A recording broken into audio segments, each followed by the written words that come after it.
While US President Donald Trump's tariffs continue to impact the American people, with the country's largest retailer, Walmart, increasing its customer discounts to counteract the impact of tariffs as trade policies threaten to continue to drive up prices around the country. Nearly a third of Walmart's spending is allocated to products made around the world, with China and Mexico being the largest contributors. Dr. Kohli, how do you look at Donald Trump and perhaps his reluctance to see that this trade flux on the world is going to impact the American first and then perhaps the rest of the world? Let's also not forget, Dr. Kohli, that America is a consumer economy, and that is why they are the largest economy in the world. Good evening, Vineet. Good evening to Ambassador Goyal and the NewsX viewers. I think it's a suicidal step. I'm shocked and surprised because I think there must be a different set of economic principles which his close aide or the economist Peter Navarro or whosoever is advising him. I'm not sure what principles of economics. I think these principles seem to be from Mars or Venus. They don't seem to be earthly principles to me, because how can prices not go up when the tariffs are imposed? And about the Walmart thing, yes, I read the whole story of Walmart pricing, but there is only a limit up to which Walmart can reduce the prices. You cannot start dipping into margins. Just wait for 1st of September.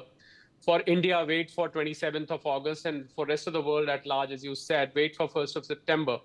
When these tariffs come into effect, how far down will Walmart or other stores in America going to go? Because their margins are thin. The margins are not that great. So the tariffs will not be, the margins will not be enough to absorb the entire lot of tariffs, which means effectively that it is going to be passed on to the people of America. And American economy, as it is not in a hunky-dory mode right now. The investments are not there. We do a very close study of American economy.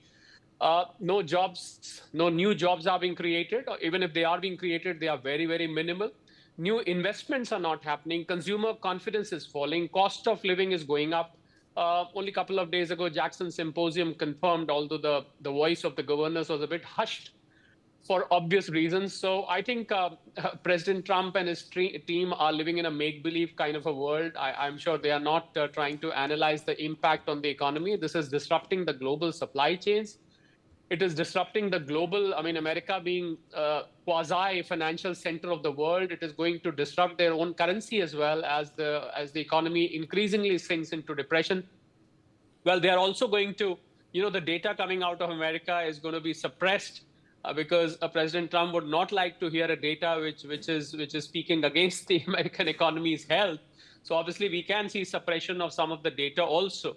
So I think I'm not sure what is on President Trump's mind. What he's trying to do cannot happen. He may have collected 175 billion, dollars of tariffs, but that is far too less.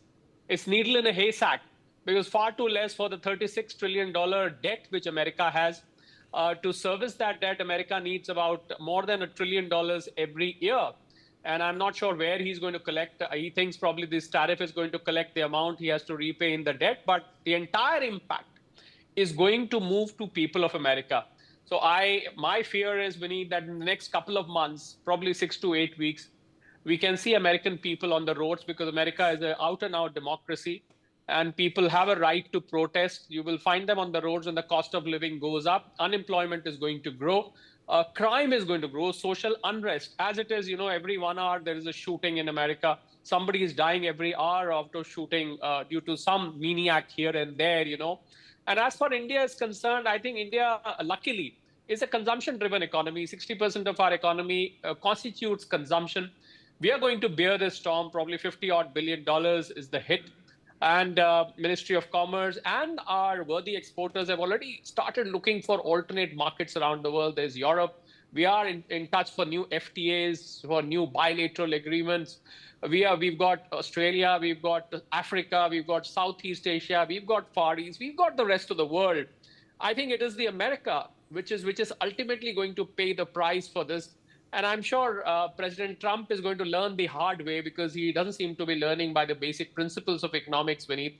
He will have to learn the hard way as of now. And, the inner coterie around President Trump, whether it's Peter Navarro or Scott Payson, whosoever it is, obviously they have to resonate.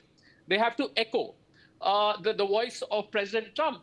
But I can see within Republicans, within the senators, I can see voices of dissent because I have been talking to some of them over the media platforms, over other platforms, and I can see voices of dissent. And I'm sure because it defies the basic principles of economics. And the people of America, they all understand basic economics. You understand basic economics of your own monthly household budget, which is going to go haywire. So I think this whole drama, this whole tantrum, they're not going to last for too long, Vineet. I'm very confident about that.